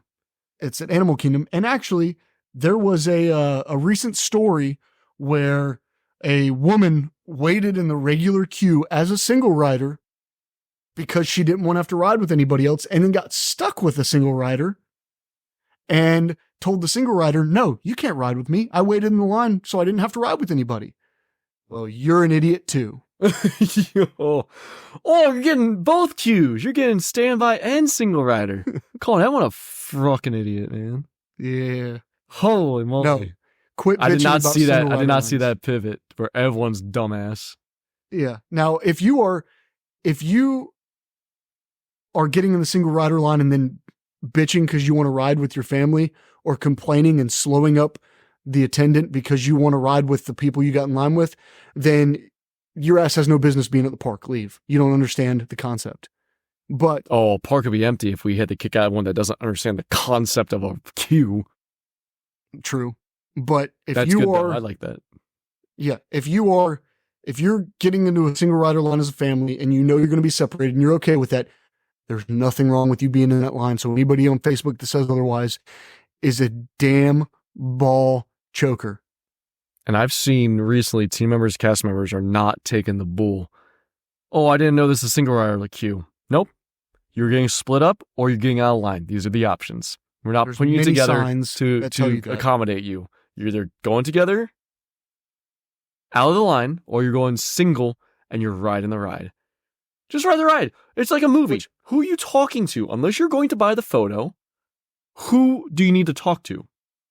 Well, and we used to go to the park. You and I used to go to the park with some other people that I'm not going to mention by name, of course, because they're not a part of the podcast, but they would make us wait in the regular queue because they wanted to ride together. I'm like, it's 2 minutes. We could get 3 rides done in the 2 minutes we're waiting in single rider. We don't need to ride next to each other. No. You know, especially one of my favorite single riders that I used to do was Mummy. I used to do Mummy single rider all the time. Oof, good stuff there. Mm-hmm. Yeah, your single riders are really going to get hampered, and it's based on the ride design. Hagrid, Magical Motorbike Adventures, and Velocicoaster. Those lines go fairly slow with single rider. Men in Black, fast single rider. Always. Fast. Those rides that have 4 seats per vehicle, three per lane, per row. 3 per row. With those odd numbers, the odd numbers make it super easy, and then ones that have 4. Very simple to find it. It's those 2-seater rides that make it challenging. Though, as you mentioned, Dave, Expedition Everest, fairly quick for some reason. Mm-hmm. Even though it's only a 2-seater. Mm-hmm. Now, stuff like the Incredible Hulk, where you have 4 per row. What's going to happen a lot of times is you're still going to get to ride with your party. Sometimes it's not guaranteed, but you get parties of 4, 6, 5. And then they've got a party of 2. But they don't have another party of 2 till way back in the line. They might send 2 single riders back to back. That happened to me and my daughter at Universal a couple weeks ago. We got to ride the Hulk together, even though we were in single rider line, and it took us 1/16 of the time than it would have if we waited in the regular line. And that may be an episode topic for a bonus episode: ride hacks and things to keep an eye out for. Because sometimes when the single rider line gets too long, and it's not your Hagrid or Velocicoaster, they may send a full train of single riders. They may group you up just to get that line cut down. Mm-hmm. And that's something we could also talk about. We could go through each attraction and say, hey, if you're at this point of the single rider line, turn around and get out. Turn around. You are going to be there for a You're going to be there for a while. I've done all of them, so I know where to turn around and say, no, not worth it. I love discussing show topics and notes on a live show. It's good listener. I'm sure everyone's stopped listening by this point. We went super long today, but hey, good stuff. A lot of informative things. If you stuck around, thank you so much. If you cut out after Disney, I totally understand. But that's going to do us for tonight on our episode for the 16th of February. Thank you for listening. If you have any influence, insight, anything you want to impact or say yourself, we're on socials everywhere you go. Facebook, Instagram, TikTok, Twitch, Spotify, YouTube, Snapchat, at Park Talk Radio. Facebook, we really appreciate the interaction. Like the page, join the group. They have the same name, Park Talk Radio. And if you have something to say to us personally, email us parktalkradio@gmail.com, or shoot us a text or voicemail at our phone line 407-490-2220. Thank you all for hanging out and making our day a little bit more fun. We love the excuse to chit-chat and yak together and get that bukkake juices. Any final words of wisdom, Dave? Just go ahead and call that phone number. Leave us a voicemail with your wall of shame because we love them. And that's it. All I got to say is remember, B, love is blind. Love is blind. Thank you, Thomas F. Wilson, for being here tonight. We will see you next time in the park.